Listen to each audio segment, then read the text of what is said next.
So this is the last day on a trip to the Ponoi River, and I'm just having a wee walk around camp here. This is the sort of cabins that we stay in, double glazed, all mod cones inside, lovely and comfy, really warm. And there's, I don't know how many of these, there must be maybe 20 of these cabins, I would have thought. And this is kind of mid camp. That's another cabin there, looking back to our one there. And this is the middle of the camp. Been blowing a bit of a gale today, but it doesn't stop you catching fish here. You definitely catch fish here all the time, irrespective of whether it's raining or not, or windy or whatever. But as it's the day before we leave, I've decided just to come back a wee bit earlier and get my stuff all sorted out here. But more cabins, and that's nice easy walking distance down to the bar, which is really quite important. We've got a quad bike there. There's a Russian flag there flying. It's a good wind here, but up the river today it was seriously busy. Very windy it was there. So they move people around, not people, the equipment around on quad bikes, but they have like golf buggy type things that they take people from this area down to the fishing, which is about maybe a couple of 100 yards from here. So we're coming into this is the barbecue area. I think in the summertime they do a good bit of barbecuing down here. And we're coming into the bar area. Toilet block there.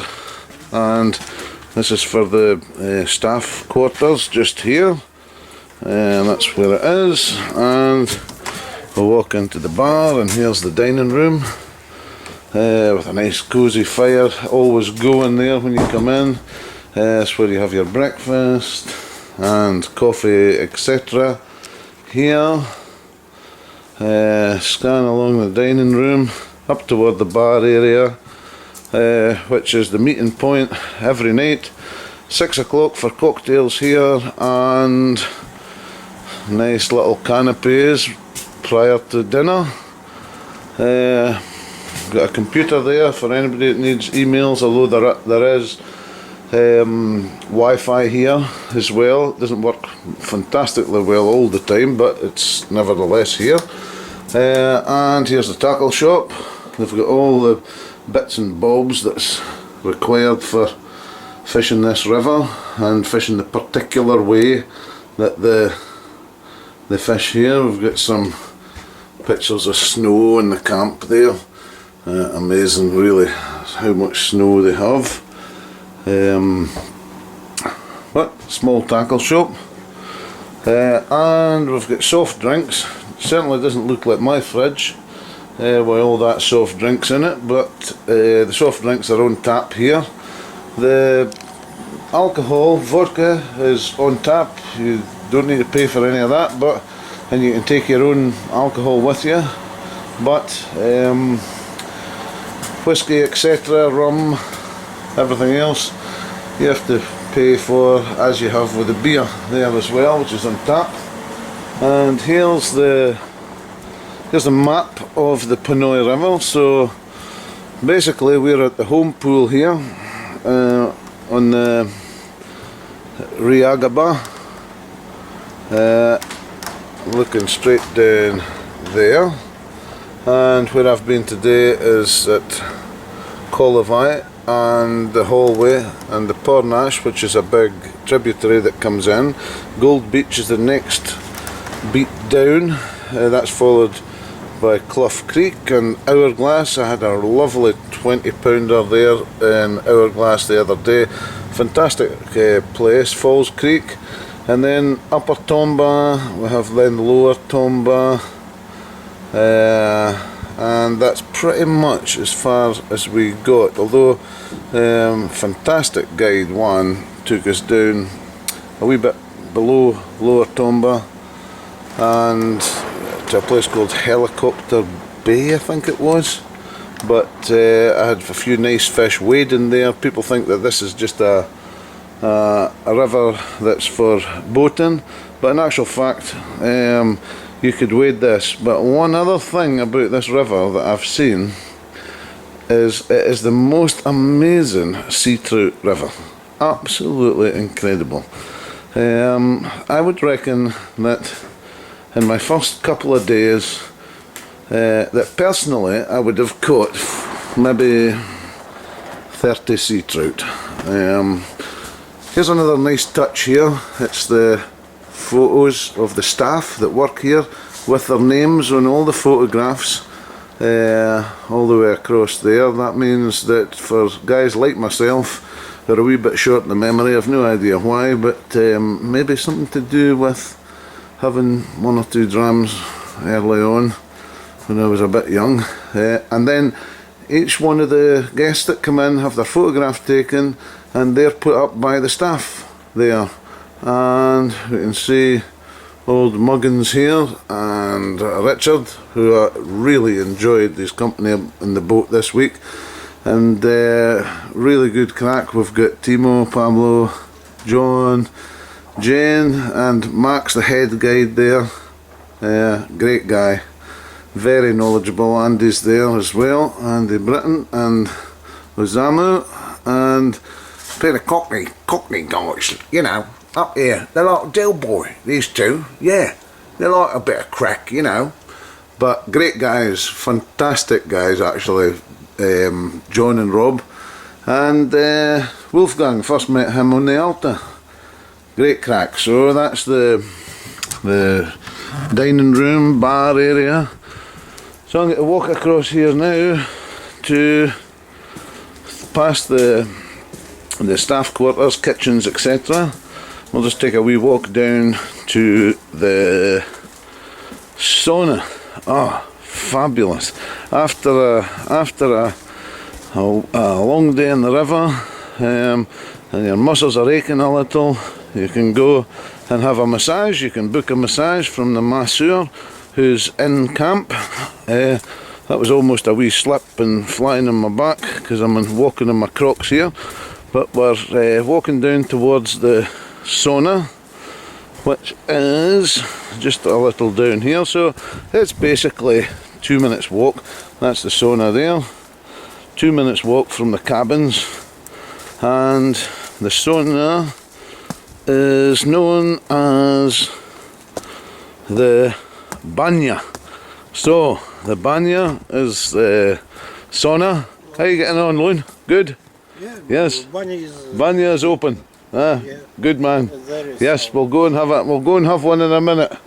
Yeah. The sauna probably Ludmila, woman. So. Oh no, we'll not go in there. No, no trouble. No trouble. No. Yeah, no. So we're going to stand. It's a good job you actually said that because I was heading in there to film. So that was good. We'll not walk in the woman that's in the sauna just now. But there's the sauna there. Nice big building. And there we are. Ladies and gents toilets. But a great way to just kind of relax after a hard day's fishing, just ease the muscles a little, and back up we come. Back up here, there's another member of staff coming up. How you doing? Back up here, and I think what I'm going to do now, just take a walk up this road, and we will see, probably start getting a wee bit blast of wind now, because if we look up on the top there, we'll see the windsock. It's about 90 degrees, that windsock. I mean, the rain was horizontal today. We're the 30th, no, we're actually the 1st of October, I think, today. And the weather changed, it became really rainy and very, very windy, but even still we were still catching fish. Didn't matter whether it was rain or whatever, there's always fish to be caught here. There's more cabins as we come down here and around here, even more cabins. So all these cabins are for the guys that are fishing on this fantastic beat, and we'll just take a wander up the stairs here, and this is pretty much the entrance that you're going to see when you arrive at the camp in the helicopter. So I love this here. It says Stairway to Heaven. Fabulous, and it pretty much is. This is without a doubt, in my opinion, the best salmon fishing in the world for Atlantic salmon. I don't think there's another river that could really offer what this one does. It has a very unique run of fish that come in at the tail end of the season called the sinker fish. The sinker fish are basically fish that come in August, September, 1 year, and they will not spawn until the following sort of September, October time. But they also have a very good run of fish in the spring, and a sort of typical week here in the spring, you're going to be catching 50 salmon to your own rod. You didn't mishear that. I said 50 salmon to your own rod. It's quite incredible.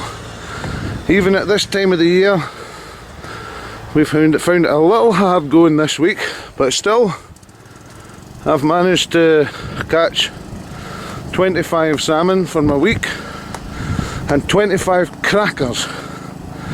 Absolute beauties of fish, sea laced, including one 20-pounder yesterday. And there we are, right at the very top of the Stairway to Heaven, and I'm pecking a little. So there's the goalposts, the guys having a wee bit of crack with the football. Pan round, we've got the helicopter there. We'll be taking off on that tomorrow and back. And here we are. Not just the nicest day to be doing this, but there we are. We have the home pool, which begins just to the left of the screen there, all the way in front of the camp, all the way around, and we can fish that pretty much any time after fishing hours. I can see Osamu, I think his name is, Japanese chappie. He's fishing out there, taking the good of his last day. He's had, even in the very, very poor conditions that we had today, this chappie managed 3 salmon before lunchtime. I think he'll probably end up with 5 or 6 probably, but the quality of the salmon here at this time of the year are absolutely just like you would expect on the Spey in the springtime. Beautiful 12, 13, 14 pounders, crackers. So you have them, and they will be here for the people when they come at the end of May, from the first weeks of the season. First week in the season this year, I think they had something like 1,100 fish, maybe 1,200 I think, possibly. But it is just an amazing place. The guides are, for me, the best I've ever come across. They're so knowledgeable, so helpful. Most of your fishing is going to be done out of a boat here. Very, very safe boats, wide boats with jet engines to take you the 2-3 miles, maybe sometimes further downstream to fish. And they have a hovercraft as well, So for the far off beach such as Tomba, you'll jump into the hovercraft, lovely and cosy in there. It's all sealed, beautiful, great way to travel down the river. And arrive at your destination, pop into your boat, and your guides will take you to catch some of these fantastic fish. So I'm absolutely cock-a-hoop at having been invited to fish this wonderful place, and I'm so looking forward to coming back with some of the people I know who will really enjoy this amazing setup that they have here. Quite incredible. So that's it. It's back to sunny Scotland and the Tay next week, and it'll be goodbye to the Ponoi. But what an amazing place. Absolutely out of this planet.